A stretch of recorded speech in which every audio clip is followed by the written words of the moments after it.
And finally today, we had the chance to talk to some meeting attendees and ask them what are the biggest challenges facing historians today. I'm a historian of Latin American history, and I think one of the difficulties is really access to a lot of documents that are in states of decay. There's been budget cuts for a lot of archives in the United States as well.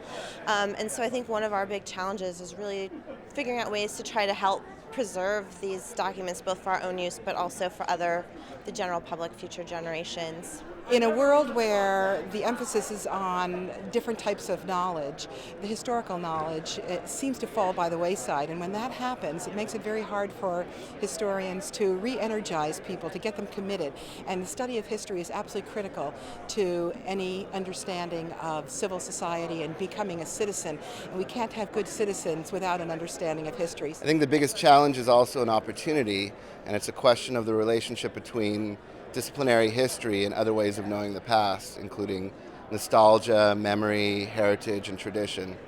And the question of how these interrelate is a question of how we democratize knowledge. It's a question of whether history becomes provincialized and exclusive, or whether it becomes part of the real way in which people live in the past and have a relationship with it.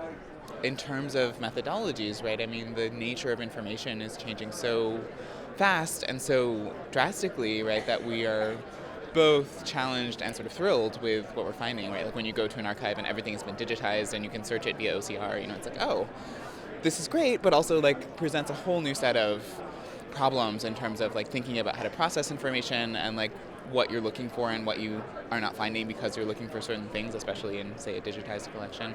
I think the big problem right now is like making ourselves relevant. I think in the past that was always a challenge with the general public because, people didn't understand the importance of history.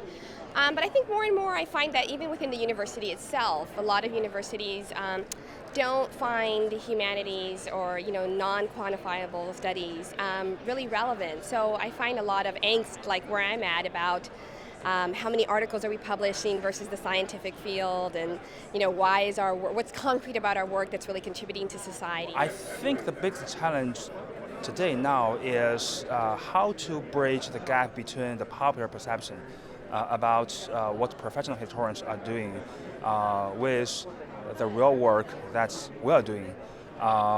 In other words, how do we make sure that the public will get our message out there?